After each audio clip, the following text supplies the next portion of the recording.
important are you who came out to show your support for action on climate change? It's a beautiful weekend. We know most people are out enjoying the weekend with their families.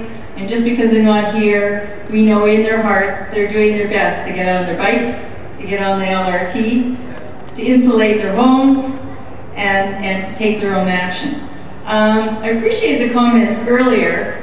I have a slightly different perspective on this. It's very important that we as individuals do our bit. But we have governments to govern.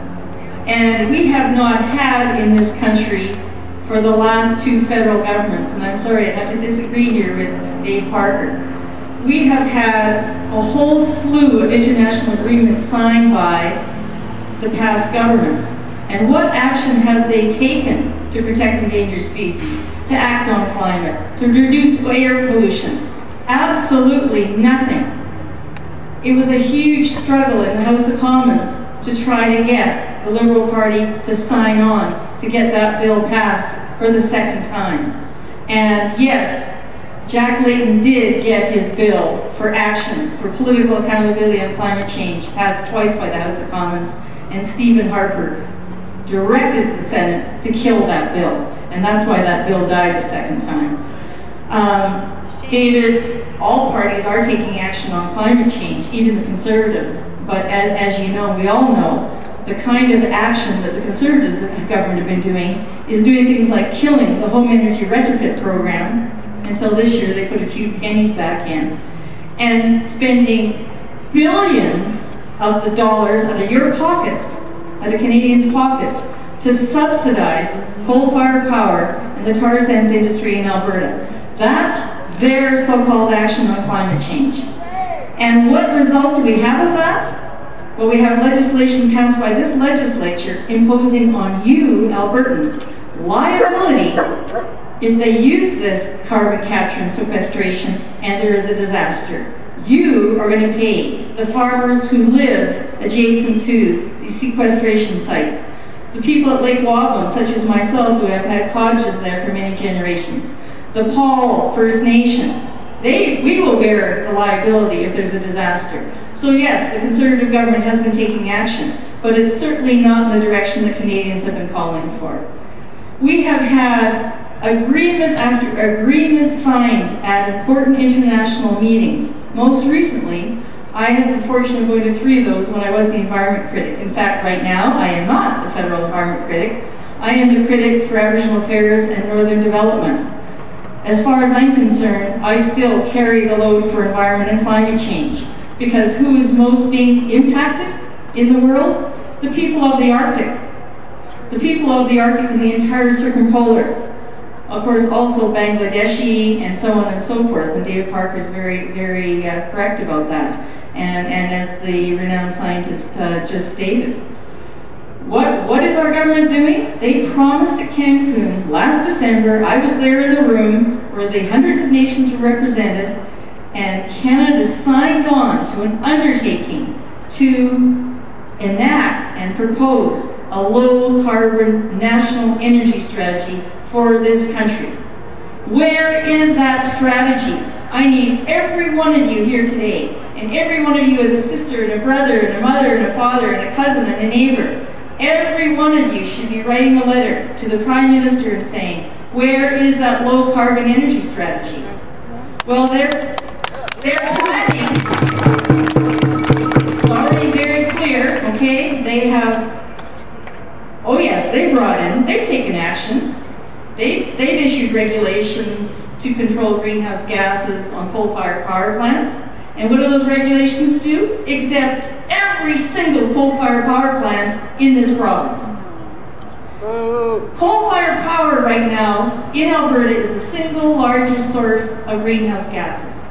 We talk a lot about the tar sands, and yes, we must stop this massive expansion at this rapid pace. We absolutely must. But we have to get a handle on the fact that as we move towards further upgrading of the tar sands, guess what's providing the power?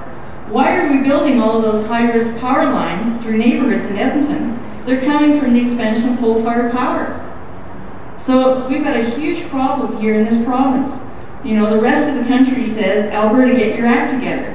Well, we need all Canadians speaking out and helping us to move forward towards cleaner energy. Is that possible? Yes. Absolutely! Of course it's possible.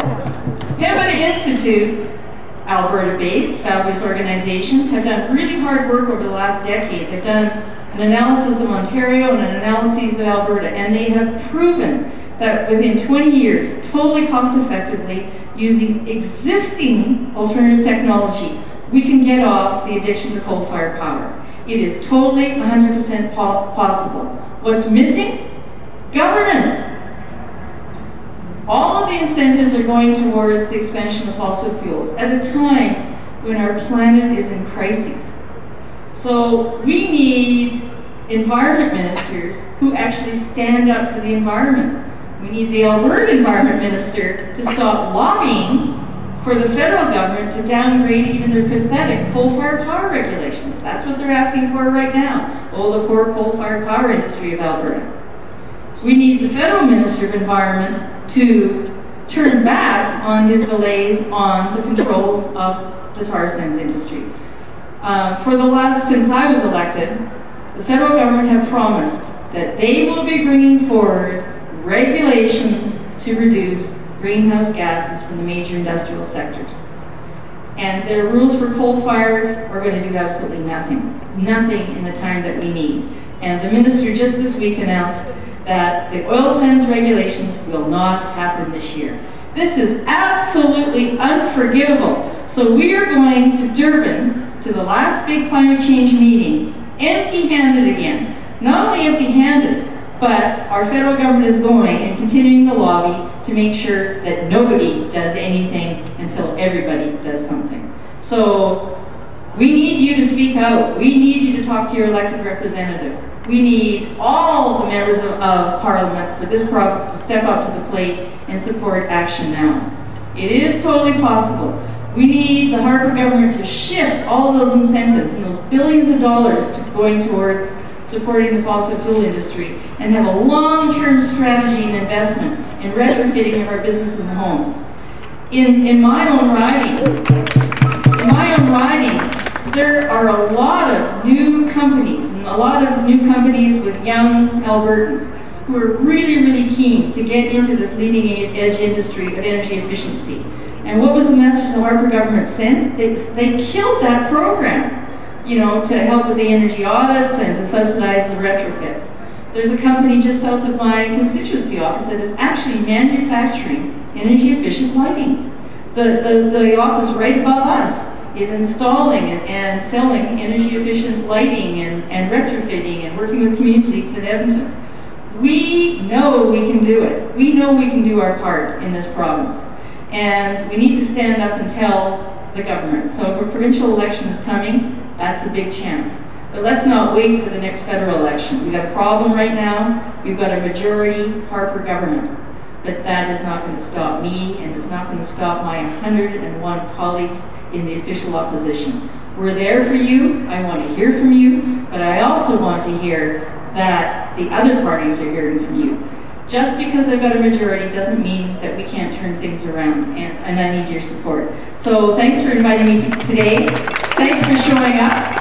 This is not a partisan issue, addressing climate change. This is not a partisan issue. We need to make sure that every member, no matter what party they're elected from, stands up and speaks on behalf of Canadian interests. So I'm looking forward to hearing from you and hearing that you're contacting all my colleagues in the House. Thank you.